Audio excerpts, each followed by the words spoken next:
What's up, guys? This is the Kagan Crow, where we love all things Warhammer. I know I'm late in getting to this. It came out a few days ago, but I'm getting to it now. So you probably already read this. There's a couple of small updates and then a couple of big updates. First thing, they've adjusted the map slightly.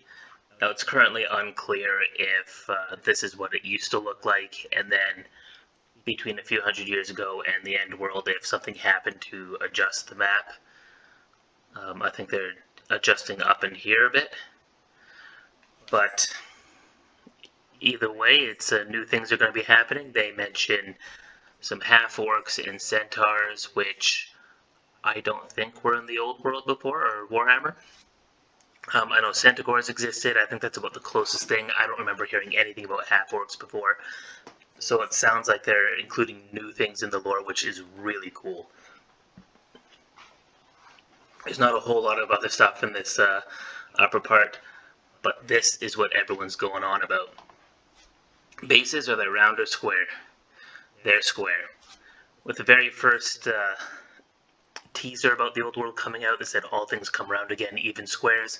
It was very strongly implied that it was going to go back to the rank and file game that it used to be, but some people were still convinced that no, it's going to be a round-based skirmish game. It doesn't make any sense to change bases again, but they're confirming here that we're going back to squares. 10 to 15 millimeter scale, epic scale? No, that is not a thing. And I'm so happy to hear that because I don't want to have to get all new armies. They say that you can play with all your old miniatures or, start new ones or whatever, but there's so many people online who were absolutely convinced it was going to be epic scale. There's nothing you could say to convince them otherwise as far as they were concerned. It was set in stone, even though there's nothing that even implied that. So it's nice that they cleared that up. I don't even know where that rumor came from. Rules, totally new or 8th edition. This is really good. I really enjoyed reading this part of it because I've been reading since 5th edition. I never read or played 3rd or 4th edition. And every edition, I know a lot of people still play 4th edition.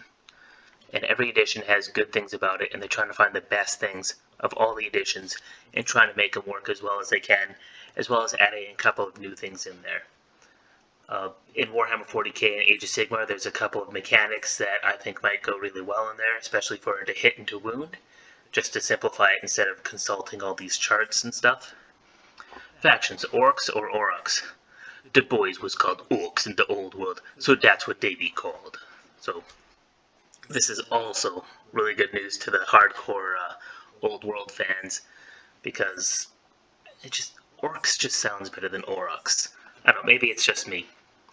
But this also strongly implies it's going to be like that for all of the factions. So it's going to be high elves and not the Lumineth Realm Lords, and everything is going to be how it was. They're not coming out with new crazy copyrighted names for everything. What about the Old World? Old World doesn't really matter because it's a couple years, 100 years beforehand. However, it is implied in here that we might be seeing Magnus the Pious. Bases, are you sure they're going to be square? Yes, they're positive. We know. It is fact. It is set in stone. Release date, when is it coming out? Well, of course, they don't quite know that yet.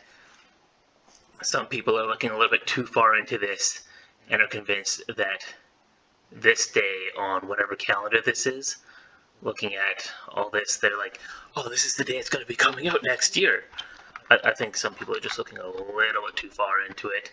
It's just, it'll be ready when it's ready. Optimistically, I'll say 4th quarter of next year, 2022. But, like I said, that's optimistic.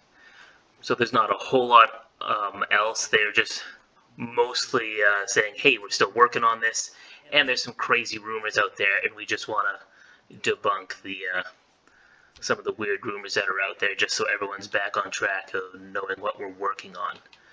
They haven't released any new factions. The only thing that are confirmed are Kislev, Bretonnia, Empire, and what else, I think. But it's pretty safe to assume that all, or at least most, of the factions that we're familiar with in 8th edition will be making a return. Hopefully we'll be getting other races. I think that we'll possibly see Cathay at some point. but they probably want to see, how popular that is in Total War Warhammer 3, see how people respond to the Cathay, if they really like it, and, possibly releasing them into the old world after that. But, that's just pure speculation on my point. There's nothing to support that. So this is just a small update.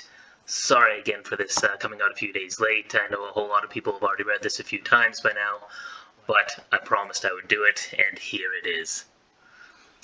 As I'm off to work now because YouTube doesn't pay my bills.